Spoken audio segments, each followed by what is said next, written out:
Headline sponsored by Butico Kullu shawl.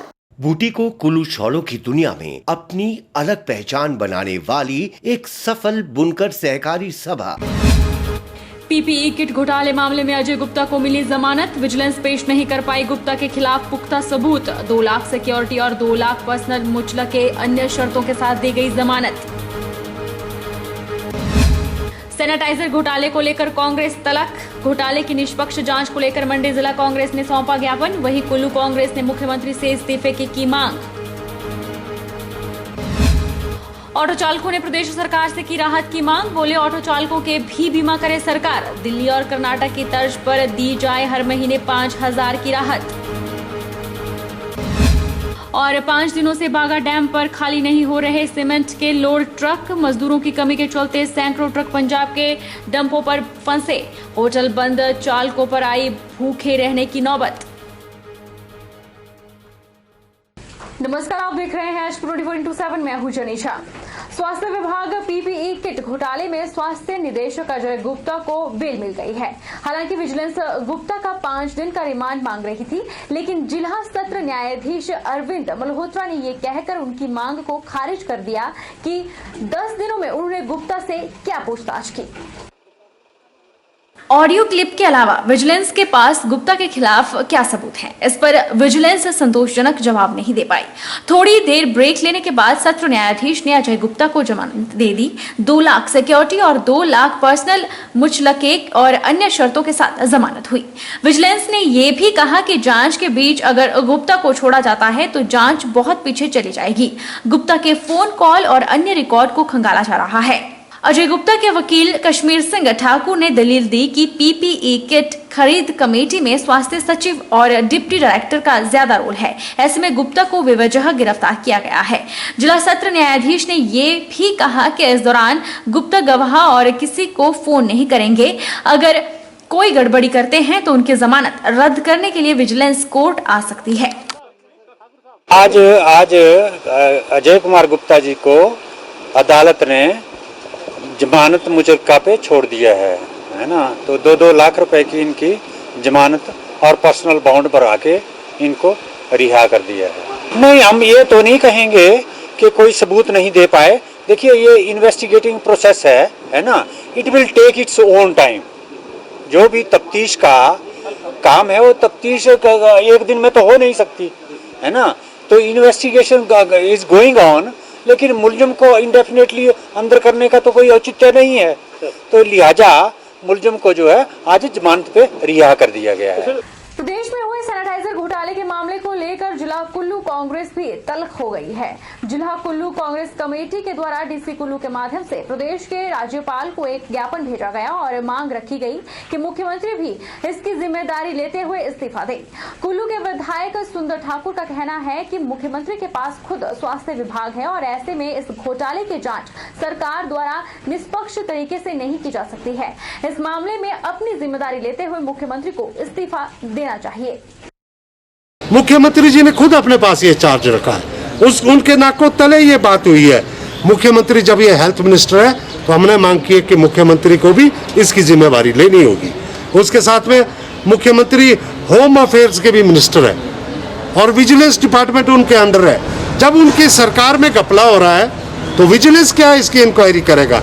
हमने Congress party demand करती है, हमारे कुल्लू के सारे वरिष्ठ नेता यहाँ पे हैं, जो इसमें हम मांग करते हैं प्रदेश कांग्रेस कमेटी के आह्वान पे कि इसमें जुडिशियल इंक्वायरी होनी चाहिए और हाई कोर्ट की सिटिंग जज से ये इंक्वायरी होनी चाहिए। हिमाचल प्रदेश शिमला सचिवालय में हुए कथित सैनिटाइजर घोटाले को लेकर मंडी कांग्रेस ने भाजपा के खिलाफ मोर्चा खोल दिया है। शनिवार को मंडी जिला कांग्रेस के पदाधिकारियों ने जिलाध्यक्ष प्रकाश चौधरी के नेतृत्व में जिला प्रशासन के माध्यम से ज्ञापन सौंपा और कथित सैनिटाइजर घोटाले की निष्पक्ष जांच की मांग की। हिमाचल प्रदेश शिमला सचिवालय में हुए कथित सैनिटाइजर घोटाले को लेकर कांग्रेस ने भाजपा के खिलाफ मोर्चा खोल दिया है। वहीं मंडी जिला कांग्रेस पदाधिकारियों ने कांग्रेस सचिव चेतराम ठाकुर के नेतृत्व में जिला प्रशासन के माध्यम से ज्ञापन सौंपा। इस दौरान मंडी जिला कांग्रेस अध्यक्ष प्रकाश चौधरी ने सचिवालय में हुए कथित सैनिटाइजर घोटाले को लेकर भाजपा पर निशाना साधते हुए कहा कि यदि भाजपा सरकार दिल्ली में या हिमाचल प्रदेश में ईमानदारी से कार्य कर रही है तो यह घोटाला करने वाले कौन है। सैनिटाइजर घोटाले में 50 रुपए की बोतल 150 रुपए में खरीदी और बेची गई। उन्होंने कहा कि प्रदेश भाजपा अध्यक्ष राजीव बिंदल ने नैतिक आधार पर इस्तीफा दिया। उन्होंने इस्तीफा क्यों दिया, क्या वे इस मामले में सम्मिलित हैं? हिमाचल प्रदेश सरकार के एक आला ऑफिसर, वो स्वास्थ्य विभाग के डायरेक्टर हैं, की ऑडियो वीडियो एक वायरल हुई है जिसमें उन्होंने किसी से 5 लाख रुपए की मांग की है और उसके बाद जब जांच चली तो उनके घर में 4 लाख रुपए नकदी कैश पाया गया। ये पैसा आया कहाँ से? क्या अजय गुप्ता, जिनका नाम है अजय गुप्ता, अकेले हैं कि इनके साथ कोई भारतीय जनता पार्टी का कोई बड़ा नेता है? इस भ्रष्टाचार से पहले आपने देखा सचिवालय में सैनिटाइजर घोटाला हुआ। उस घोटाले में 50 रुपए की बोतल 150 रुपए में खरीदी और बेची गई। अगर भारतीय जनता पार्टी दिल्ली में या हिमाचल प्रदेश में ईमानदारी से काम कर रही है तो घोटाला करने वाले कौन हैं? बिंदल साहब, डॉक्टर बिंदल, जिन्होंने इस्तीफा दिया, बोलते हैं नैतिकता के आधार पर इस्तीफा दिया गया। वो कैसा, क्यों? क्या बिंदल साहब इस सिलसिले में सम्मिलित हैं? क्या जिस जिला से माननीय डॉक्टर बिंदल विधायक है उस जिला से वो जो डायरेक्टर हैं वो संबंध रखते हैं? हम चाहते हैं कि ये जांच जो है निष्पक्ष जांच हो, ये हाई कोर्ट के जस्टिस या चीफ जस्टिस के माध्यम से होनी चाहिए ताकि दूध का दूध और पानी का पानी हो। सदर विधानसभा क्षेत्र के युवा नेता एवं प्रदेश महासचिव आशीष ठाकुर ने ईमेल के माध्यम से राज्यपाल को ज्ञापन प्रेषित किया। इस ज्ञापन के माध्यम से युवा कांग्रेस नेता ने मांग की है कि पिछले दिनों हिमाचल प्रदेश सरकार के स्वास्थ्य विभाग में जिस तरह स्वास्थ्य उपकरणों की खरीद फरोख्त में जो धांधली हुई है उसकी सीबीआई और वर्तमान उच्च न्यायालय के जज से निष्पक्ष जांच करवाई जाए। आज हमने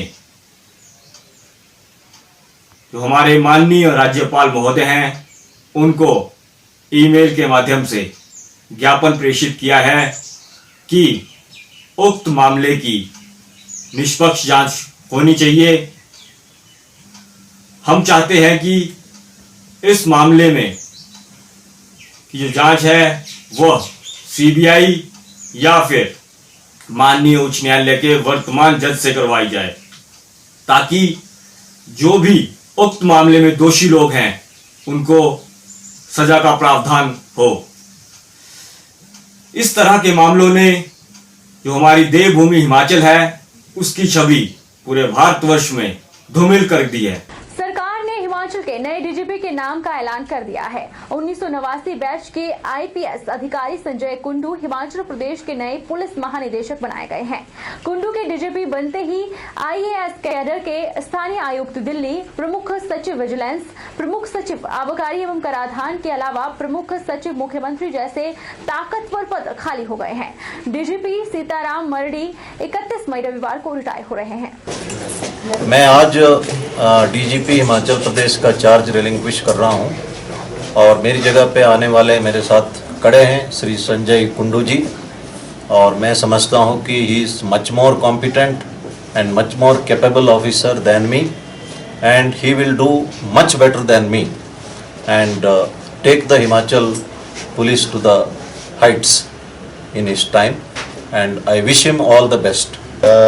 अन्य अधिकारीगण और मेरे प्रेस के बंधु, डीजी साहब ने बड़े अच्छे शब्द मेरे बारे में बोले। हिमाचल प्रदेश पुलिस का एक बड़ा गौरवशाली इतिहास है और करीब 1940 से हमारी हिमाचल पुलिस अस्तित्व में है। धीरे धीरे इसका रूप बढ़ता गया है और आज करीब ये 20,000 स्ट्रॉन्ग फोर्स हो गई है। पिछले 2.5 साल से इसका मार्गदर्शन श्री SR मार्डी जी डीजीपी के तौर पे बड़े कुशलता से कर रहे थे और इनका सपोर्ट इनके ऑफिसर्स ने किया था, मैन ने किया था, स्टाफ ने किया था। मैं आशा करता हूं कि इनका मार्गदर्शन मेरे को मिलता रहेगा और जो सीनियर स्टाफ है, जो ऑफिसर्स हैं और जो हमारे कांस्टेबलरी है, इनका भी सपोर्ट मेरे को मिले ताकि देश में कानून व्यवस्था कायम रहे। मंडी जिला के 2 और मरीजों ने कोरोना से जंग जीत ली है। निरचौक मेडिकल कॉलेज में उपचाराधीन 2 कोरोना संक्रमित मरीजों की अस्पताल में दाखिले के 10 दिन बाद लिए गए सैंपल की रिपोर्ट नेगेटिव आई है। वे 20 मई से अस्पताल में उपचाराधीन थे। यह जानकारी मुख्य चिकित्सा अधिकारी डॉक्टर जीवानंद चौहान ने दी। हमारे पास जिला मंडी में कोरोना पॉजिटिव के 9 केस दाखिल थे। 4 कोविड हॉस्पिटल निरचौक में थे और 5 हमारे पास कोविड केयर सेंटर झांसीधार है, उसमें दाखिल हैं। ये निरचौक मेडिकल कॉलेज में 20 तारीख को जो 4 लोग दाखिल किए गए थे, उनमें से 3 लोगों का कल टेस्ट कराया गया। 2 लोग इसमें नेगेटिव पाए गए और 1 का रिजल्ट जो है इनकन्क्लूसिव हुआ। 10 दिन के बाद इनका टेस्ट किया गया दोबारा से। जो 2 नेगेटिव पाए गए हैं उनका अब वो कोरोना नेगेटिव हो गए हैं। उनमें से एक जो व्यक्ति है उसको तो आज हम डिस्चार्ज कर रहे हैं, घर भेज रहे हैं, लेकिन जो लड़की नेगेटिव पाई गई है उसको अभी बुखार है, उसको ऑब्जर्वेशन के लिए अभी तक हम हॉस्पिटल में ही रख रहे हैं, लेकिन वो कोरोना नेगेटिव है। तो अब हमारे पास 2 केस पॉजिटिव निरचौक में बचते हैं और 5 केस जो पॉजिटिव हैं वो हमारे कोविड केयर सेंटर झांसीधार में दाखिल है। नगर परिषद जोगिंद्रनगर की आम बैठक में एक बार फिर विकासात्मक कार्यों पर स्वीकृत धनराशि को खर्च न करने पर हंगामा हो गया। इस दौरान कांग्रेस समर्थित पार्षदों ने भाजपा समर्थित नगर परिषद को अनेकों विकास कार्यों पर हुई लेट लतीफी पर घसीटते हुए जमकर भड़ास निकाली। करीब 2 घंटे तक चले इस बैठक में अधिकांश प्रस्ताव पारित नहीं हो पाए, जबकि शोरगुल और हंगामे के बीच नगर परिषद के कार्यकारी से भी तीखी नोकझोंक से माहौल गर्मा गया। लॉकडाउन और कर्फ्यू के बीच आयोजित बैठक में कई विकासात्मक कार्यों पर मुहर लगनी थी, जिसकी उम्मीद में नगर परिषद के करीब 6000 लोगों को लाभ भी मिलना था। लेकिन आरोप और प्रत्यारोप से गहराए माहौल के कारण महत्वपूर्ण प्रस्ताव पारित नहीं हो पाए। इससे लोगों की उम्मीदों पर पानी फिर गया। बैठक की अध्यक्षता कर रहे कार्यकारी अधिकारी BS ठाकुर से कांग्रेस समर्थित पार्षद अजय धरवाल विकासात्मक कार्यों पर धनराशि खर्च न करने पर उलझ पड़े।